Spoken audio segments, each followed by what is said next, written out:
Welcome back to the channel and welcome back to another UFC fight prediction video. In this video, I'll be predicting the full card of fights for UFC Fight Night, Hermansson versus Pyfer. So without further ado, let's just get right into it. So in our first fight, we have in the bantamweight division, we got Daniel Marcos versus Aoriqileng, and high for this one right here. I'm going high confidence Daniel Marcos to beat Aoriqileng. I just feel like Queenling is much too hittable. I don't feel like he's all that skilled. I feel like he's more like a tough man. And I feel like Daniel Marcos is pretty tough himself and the far more technical fighter. And I think he should take full advantage of the fact that Aoriqileng will be dare to beat hit. And not in that case, like Daniel Marcos is gonna be this guy like with Johnny Munoz Jr. who's gonna just have a great first round and then just poop the bed is best I can say. To stay in front of him, make poor mistakes, pull guard and do dumb stuff, chase submissions instead of securing that top position. I think different styles, different fighters, but I think Daniel Marcos is going to do it more so in a striking manner. And it's really to be the much more technical striker, much sharper striker. And again, take full advantage of those free shots that will be there all day on Aoriqileng. I think he puts him away in the third round. Aoriqileng is very tough, very durable. He may be there to be hit, but he's a tough, durable game fighter. And I think Daniel Marcos will respect that. He's going to tag him, but he's not going to be there sitting there in the pocket just trading him the whole time. He's going to pick his shots, get out of there, set his shots up. And then as he started to wear Aoriqileng down, then he's really going to start to sit on his shots more to get him out of there. And that's going to take some rounds. And I see him putting him out in the third round. So in this one, I got Daniel Marcos via third round TKO. All right, now to our next one. We have in the featherweight division, we got Amil versus Fili Garcia. And how I feel about this one right here. Yeah, featherweight division. Fili Garcia's come up to a weight class he hasn't fought at, or at least not in the UFC. Versus Amil making his debut in the UFC. And not like a super impressive contender series performance. He looks solid, but not so super impressive. So I can't be like, oh, I'm so locked in with this guy. But what did I say? I think I went average confidence. So average confidence, Amil to beat Fili Garcia. You got to think he's bigger. I think he's the one who has had the training camp. Fili Garcia's riding a 3-5 losing streak, come up in weight, coming in on short notice, and is going to have a better fighter. I think Amil will be able to use his size to wrestle if he needs to. Then they're going to feel I think he's a better striker. I think he has heavier hands. And I think he'll get it done. I'm not going to say he gets it done in distance. Fili Garcia has shown the ability to be durable. I don't know how that would be affected coming in on short notice and coming up like 10 pounds. That definitely could affect it. But I still see this going to a decision. I think Fili Garcia is tough enough and game enough. But yeah, I'll be able to keep him in the fight, but I don't think he'll do much to win him the fight as far as Fili Garcia. So I think Amil just should be better everywhere and be the bigger fighter and better fighter and beat him by decision. So in this one, I have Amil via decision. Now to our next one, we have in the light heavyweight division, we got Pauga versus Bogdan Guskov. And how I feel about this one right here is I'm going low confidence Bogdan Guskov to beat Pauga. I just feel like Pauga is not really good anywhere particularly. I guess you could say the same about Guskov, except Guskov kind of got some decent striking, some decent striking, good power. Pauga on his side, I feel like his last fight he should have won in my opinion. But I didn't see flaws. I feel like he got away with a lot of stuff in his last fight. I feel like he should have won his last fight. But I feel like also like he got away with a lot of stuff. I feel like a lot of times he's going there and still making the same mistakes he made in the Usman fight, where he's throwing his punches, his hands are low, his chin kind of up a lot of times, and that leads you susceptible to counters. Leads you to susceptible when you're in 50-50 exchange. Y'all both trading, your chin's up in the air, their chin's a little bit lower. They turn in their punches and stuff. Their punches and their motions are defending themselves, whereas your motions just have you out there to be hit. Your body, you're square, your chin's up, your hands are down, or your hands are reaching. And when you throw your punches, your hands are dropping. You just open to get countered. And I feel like Pauga between these two, I feel like he don't really have the power like that. He hasn't really shown real finishing ability. He got okay power enough. Like he's not like a pillow-handed fighter at all, but he's not really a notable knockout threat. And I feel like that should bode well for Bogdan Guskov, who should have the more power. It is not like Pauga has a super great chin either. So I feel like Pauga's defensive mistakes and flaws will leave him open to getting countered. Whether it be on the defense, like the reactionary strikes or the 50-50 strikes, or on the defense, I think his defense will fail him in this fight. And I think the power of Guskov will be to break through that and find those opportunities that will be there enough in the fight. Be to catch him, rock him, and finish him. And I see this happen in the second round. So in this one, I got Bogdan Guskov via second round TKO. Now to our next one, we have in the welterweight division, we got Jeremiah Wells versus Max Griffin. And how I feel about this one right here is I'm going low confidence Jeremiah Wells to beat Max Griffin. Low confidence Jeremiah Wells to beat Max Griffin. I think that Max Griffin is a very solid fighter. Definitely not no elite upper echelon fighter, never will be. no insult him. I think that's the truth. But yeah, Max Griffin has decent enough wrestling defense and decent enough wrestling to keep the stand. I do think he's the better striker. I think Wells packs more power. I think he's more explosive. I'm not gonna say he's more athletic. He's more explosive. He can cover distance. He can hit more power, more force. But Max Griffin got good power behind him, and he don't have to really explode with it, like, or it doesn't have to explode like full lunging to. He just had to turn his fist, and he like got the power. He got more clean technique, good, just enough good power, and I feel like he can catch Jeremiah Wells and put his lights out. And I think this could be a very, very close fight. But I'm going to lean to Jeremiah Wells to be able to secure those takedowns and really smother the fight, kind of like how the Matthew Semelsberger fight, similar enough to that fight, where um, yes, Max Griffin might be landing good shots, might even drop him a couple times or once or twice, but that's a couple times. But Jeremiah Wells will be able to land his own heavy shots, and then be able to secure takedowns, be able to tie him up, and drain time of the clock, get control time, and again land his own heavy shots, get control time. I think Max Griffin will look like the better striker throughout this fight, but again Jeremiah Wells will have his big moments with his strikes when he lands those big bombs, and then he'll be able to blanket him at times to be able to edge a very close decision, similar again to the Matthew Semelsberger fight. So in this one, I got Jeremiah Wells via decision. Now to our next one, we have in the light heavyweight division, we got Devin Clark versus Marcin Prachnio. And how I feel about this one right here is I'm going average confidence Devin Clark to beat Marcin Prachnio. Yeah, I just feel like Prachnio, he don't really got hands like that. I feel like his rest defense is okay. He's more so just a kicker, and I feel like when you're just a kicker, he got explosive kicks. I feel like Devin Clark should be able to hold his own with him on the feet as far as the punches. And I think he should be able to catch the kicks or be able to time the kicks, secure takedowns, or look to smother, use the kick, the defense of the kick, or catching the kick to either initiate a takedown attempt, which may push Prachnio up against the cage, which could lead to some wall and stall time. Elbowing the knees, elbowing the thighs, stopping toes, and trying to peel him off the cage, and just like a smothering wall and stall takedown attempt affair. Kind of like a Devin Clark steer fight. Not the prettiest takedown, not the best control, but A for effort and just trying to lock you up and grind out a decision over you. Now that's what the fight I see with this one. I see Devin Clark being able to just try to catch those kicks, pressure, catch the kicks, and score takedowns, or maybe move a little bit, get Prachnio to overcommit and force out a kick, then time the kick and look to take him down and center the cage, or the center of the cage don't work, continue to wrestle through and get him against the cage and again drain the clock out. So in this one, I got Devin Clark via decision.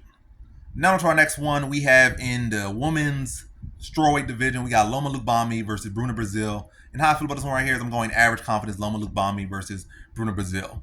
Loma Lookboonmee is clearly the better striker. Bruna Brasil is the taller fighter, longer fighter, got a little bit more power, but I feel like Loma Lookboonmee is a much more technical striker. You might have size and reach, but the skill just ain't there. The MMA math not on your side, that's not the biggest thing. And I feel like Loma Lookboonmee is a better grappler. I feel like she's a better striker. And her chin has shown to be no issue. When you look at Loma Lookboonmee, she lost Angela Hill, who's one of the better. Well, I'm not gonna say she is. I guess technically she's one of the better strikers in the weight class. She has a lot of experience. Was a champion and Invicta, so a lot of experience, a lot of skills, and good in the clinch and different things. I don't feel like Bruna Brasil is all that great in the clinch, at least not against decent competition. I feel like Loma Lookboonmee to be able to get trips off her in the clinch and look to tire up on the ground, maybe even go for some submission, some ground and pound. On the feet, I feel like she'd be able to control the distance better, be able to evade her kicks and fire back, and then start to pressure and just break her down and cut the cage off on her. Throw some heavy teeps to her body, probably kick her off balance a couple times.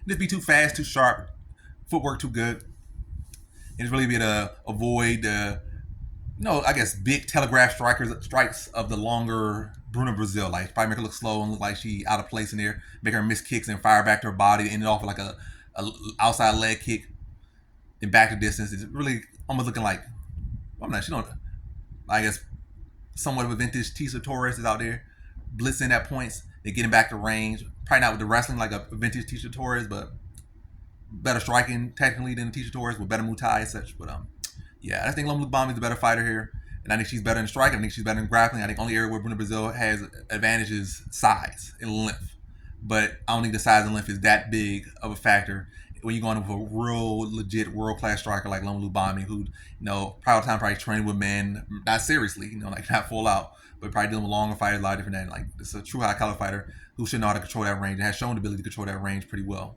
and also has fought much better competition, beat much better competition, and I think is still younger. So I'm liking everything out from Loma Lookboonmee here, and I think she beats her on a decision. So in this one, I got Loma Lookboonmee via decision.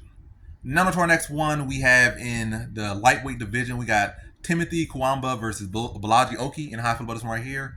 I'm going average confidence Balaji Oki to beat Timothy Cuamba. I just feel like with this one, both solid guys. Timothy Cuamba is coming on short notice. Yes, he fought recently, so he still should be in good shape, but still short notice and taking a big step up.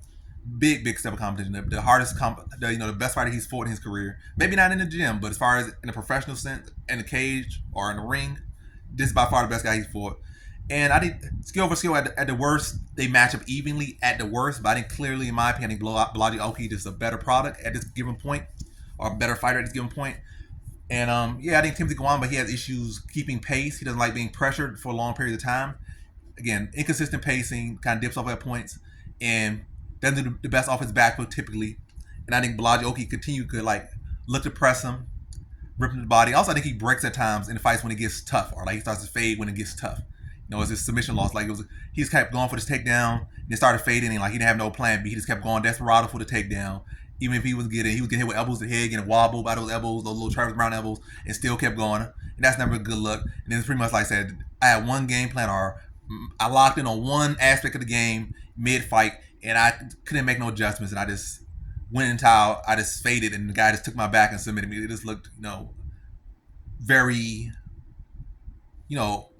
weak, I guess. It looked like something exploitable for future opponents. That's what I would say. It looked exploitable. And in his Vogel fight, faded a little bit in that one. Vogel would just constantly pressure him. He might land a couple heavier combinations, but in this fight, that's not going to be the same thing. I think definitely in the hands, I think Balaji Oki has much more TNT in his hands than Vogel. And I feel like in the Vogel fight, Vogel clearly was out landing him every fight, the whole fight, and was out pressuring him the whole fight. But it was just that Cuamba was able to land some, his shots looked more exposed. He looked more athletic. Had more power behind shots, but they weren't doing much. No, I guess at time, well, I'm talking too much. But in this one, back to the point, I feel like short notice, Cuamba fades. Balaji Oki is definitely be pressuring him. He's definitely ripping to the body, and he's going to be helping him fade. And he's going to do well to pressure him and take advantage of a guy who doesn't do that well off his back foot. Extend him into that second round and put him away late in that second round. So in this one, I got Balaji Oki via second round TKO. Now to our next one, we have in the welterweight division, we got Trevin Giles versus Carlos Prates. And how I feel about this one right here is I'm going low confidence Carlos Prates. What has Carlos Prates really done to be that impressive? I'm not super impressed. I feel like Trevin Giles is just one of those guys, unless you're really getting a legit, solid prospect in front of him or some legit guy, you can't really be too comfortable saying, writing him off. I feel like this is a fight where he can definitely pull off an upset. I'm not picking him to win upset. I'm probably not betting no money on it. I'm probably not putting no in this because it could be a case it is a close decision. It could be a case he potentially knock out Carlos Prates or something. It could be a case he potentially submit him or something. It's like this one of those open-ended fights, and this is a case where I need to see something from Carlos Prates, and this is the fight where I will see something more so than I would try to play something on. So yeah, I'm going Carlos Prates low confidence. I feel like there's a blueprint. I feel like but I also feel like Trevin Giles should have a grappling advantage on how effective it will be or consistent will be, and that's why I'm not banking on if it was. I would probably lean to him. But yeah, I feel like he could have limited success with the wrestling and grappling. But ultimately, what I would say, how I see this fight going, I feel like Carlos Prates is going to follow a similar pattern. I think Trevin Giles has a tendency, he could look good, he could look like a solid fighter. Like this guy could be a top 10, top 15 fighter at middleweight or welterweight. He could be that skill-wise, especially offensively. But you start to see his defense fall apart and his mental lapses out there. At times, he just goes straight back. He'd be looking clean. He'd be, look at the Ricky Duplessis fight. He was going his way, went straight back and got hit with a combination. Or, got hit, a combination was set up on him. And the ending punch caught him, because he was going straight back. If he would have just circled, that combination would not have touched him. But you're going straight back, you get hit with the endings of that combination. The first two punches might miss you, but that third punch will catch you because you're still going straight back, and then all you got left behind you is the cage. So if you circle, the first punch might be the one that could touch you. You miss that punch, you dodge that punch. Another punch is just hit in air. But he has a tendency to, as he gets tired, drop his hands, chin go up. He has a tendency to go straight back. He has a tendency to fire with his chin up again. So I think an opportunity like that, we have seen him caught multiple times at middleweight. We've seen him caught at least once, 3 times at middleweight. I think once or twice at welterweight. And I think Carlos Prates will be able to take advantage of that, keep pressuring, keep tagging, put the power on him, and then let those flaws start to unveil themselves as they typically do. And then as the chin starts to rise up, start to breathe out his mouth a little bit, start to pressure him.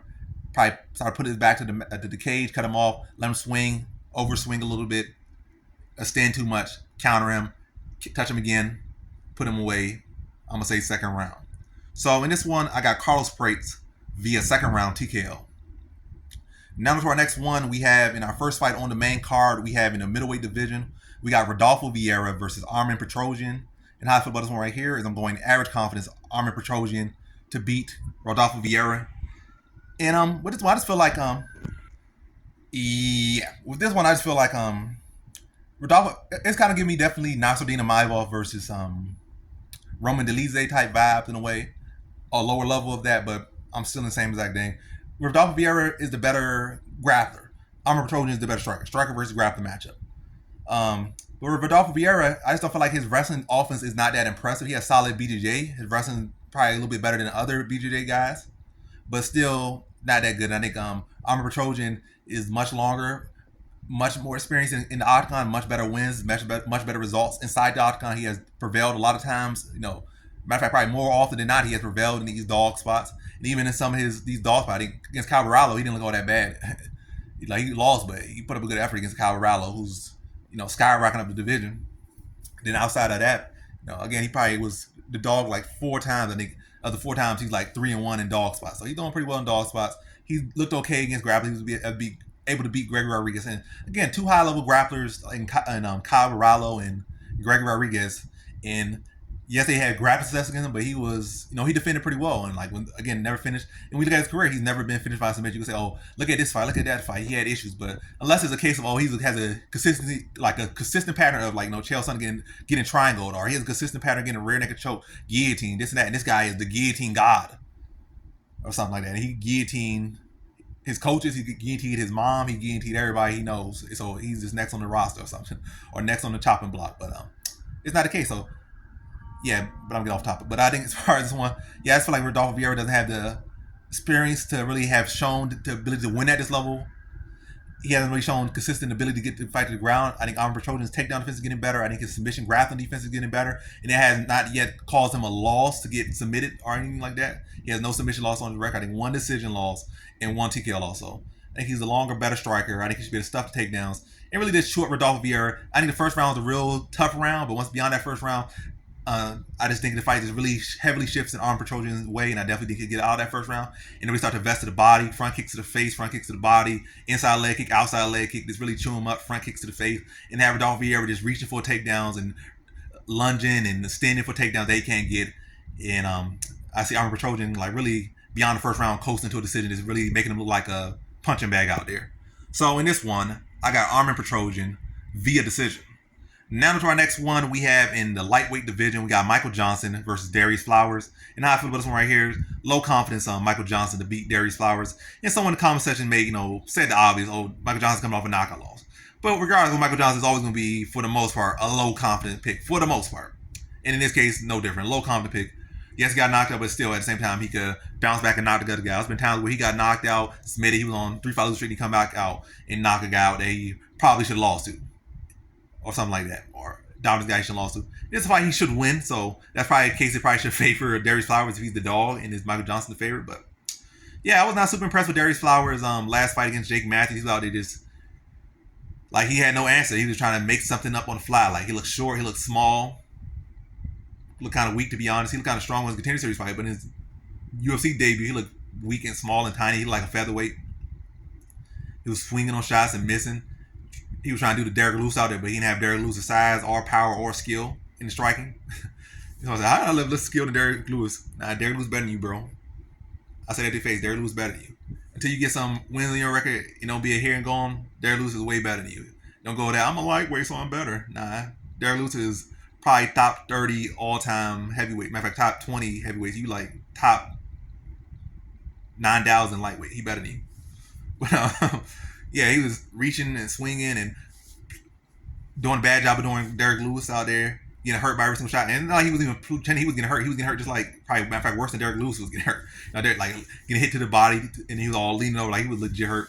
And then in that hurt, he got followed up and yeah. But yeah, 50-50 fight. Michael Johnson's not a consistent fighter, but if Michael Johnson can actually show some takedown defense that he should have, and he has shown at times against better fighters, I feel like he should be keeping on his feet. Just be too fast, too sharp for Darius Flowers.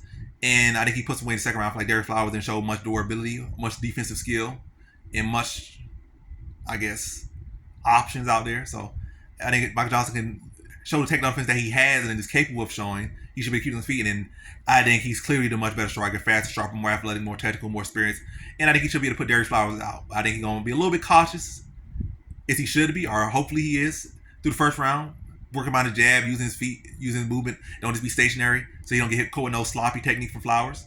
Then in the second round, they really start to invest and set his shots up. Maybe ripping the body, but that's never really been something Michael Johnson does. He just spans 1-2. He's not really a jab, mixes the body, come up top. He's not like that. Like 1-2, 1-2, 1-2.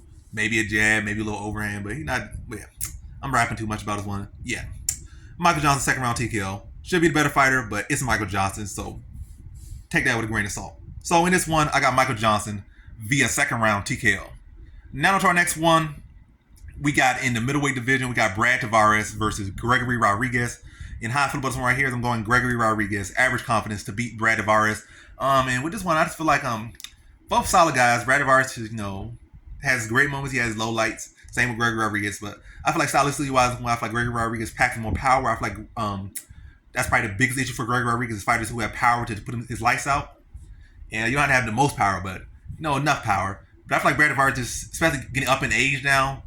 If you get up in age, your finishing ability starts to drop, and you just become a decisionator, wall installer once you start reaching a certain age. I'm not saying he's not necessarily there just yet, but he's not necessarily there. Oh my gosh, this thing changing for whatever reason. But yeah, he's not necessarily there just yet. But again, he's still never really been this notable knockout artist. And I think Greg Rodrigues has much more power, much more size, and should be able to pressure him, land heavy shots, maybe even make some takedown attempts. Brad Tavares still has one of the best takedown offenses ratio in all of MMA history, especially UFC history.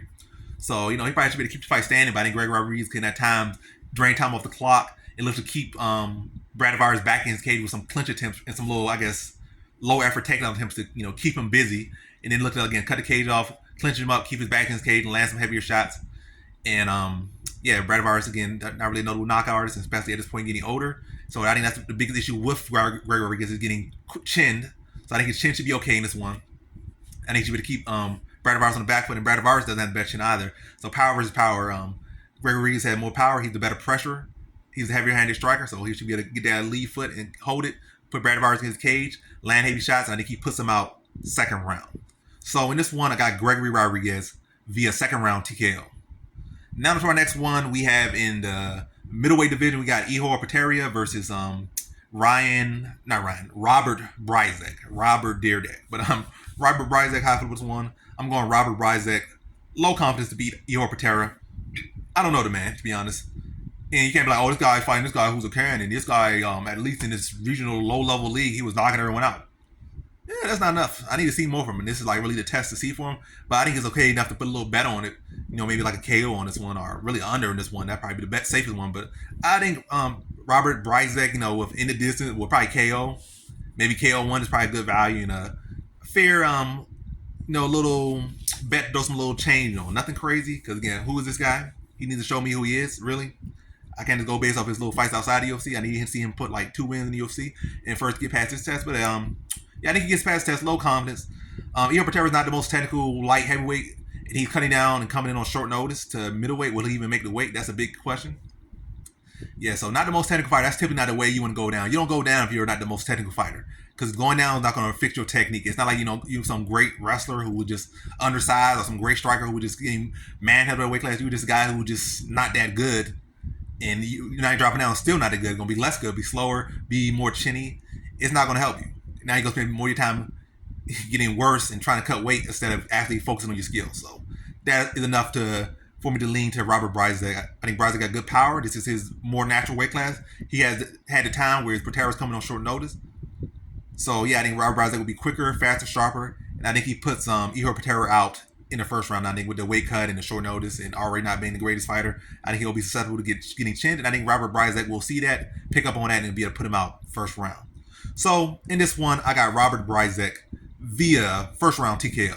Now to our co-main event, we got in the featherweight division, we got Dan Ige versus Andre Fili. And how I feel about this one right here is I'm going low confidence Dan Ige versus Andre Fili. And to be honest, neither of these guys has a style that is each other's kryptonite. It's like, oh, this guy beats this type of guy, has 10 wins, he's 10-0 against guys like this, or this guy's 10-0 against guys like that. It's not that.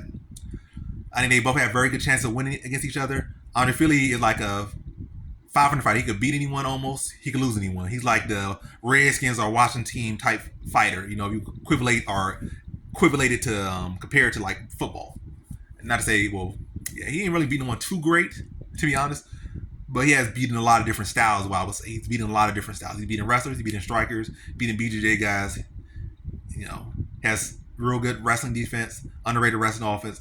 Like I say, he's solid everywhere, so he's capable of holding his own with everyone and giving everyone a good fight.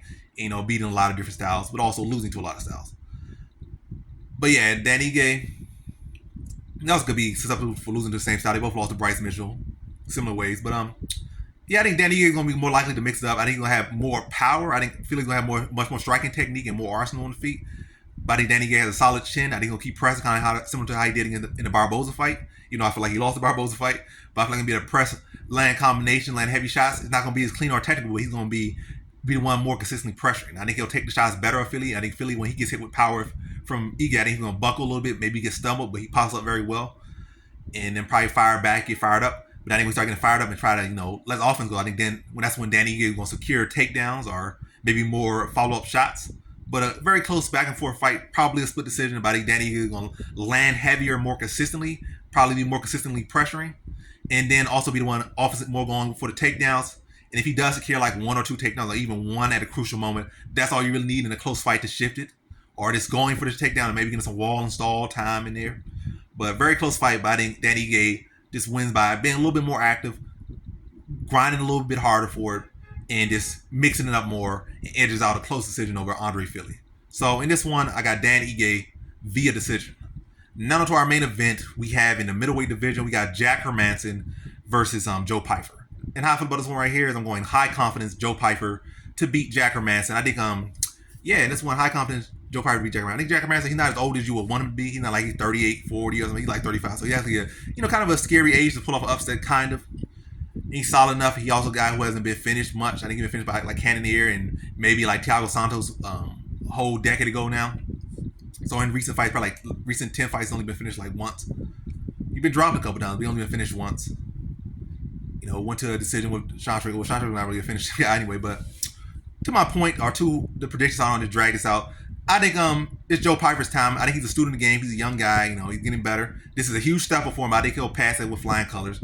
I think he has the wrestling to keep the fight standing or to score the takedown. I think he has the jiu-jitsu to keep it standing or take it down, or well, to choose if he wants to grapple Hermansson. He doesn't want to be on the bottom of Hermansson. That's one position other than that. But going for the takedown or having the top position, I think he should be more than comfortable in those positions. Hermansson's not a bottom grappler. He's not gonna get him no triangle choke unless you just flat out rocked or exhausted. So he's not no real big danger there. And he's competent there. He's been regularly competing in BJJ at a pretty decent level. So I think he's solid. He's been doing well at that level as well, winning. I haven't really seen him lose, at least from what I've seen. He's been competing regularly, high level, at a decent level, and been winning. Showing decent skill and ever improving. He shows a good head, good mind on him. He's not out just going there blindly looking for the finish or going for big explosive takedowns and exhaustion. So I feel like he fights very economical. He picks his shots well. He doesn't really overswing with his shots. So even though he might have power and be showing his track record, just knocking guys' heads off, it's not coming from this, blind raging and swinging and like hoping and praying. He's setting his shots up and he's getting knocked out because he's setting it up. And he's just doing the base time. He might be sitting on his shots, but he's not overextending on the shots. So I think that'll do well against Hermansson. I think he should be able to be good in the later rounds, but I think I probably lean to like a decision for him. But I'm leaning more so second round knockout for Pyfer. Be able to keep the fight standing, dictate it, and then be able to set up his knockout, through the first and materialize it late in the second over Jack Hermansson. So in this one, I got Joe Pyfer via second round TKO. And that concludes my fight predictions for the full card of fights for UFC Fight Night, Hermansson versus Pyfer. And as always, thanks for watching. Peace.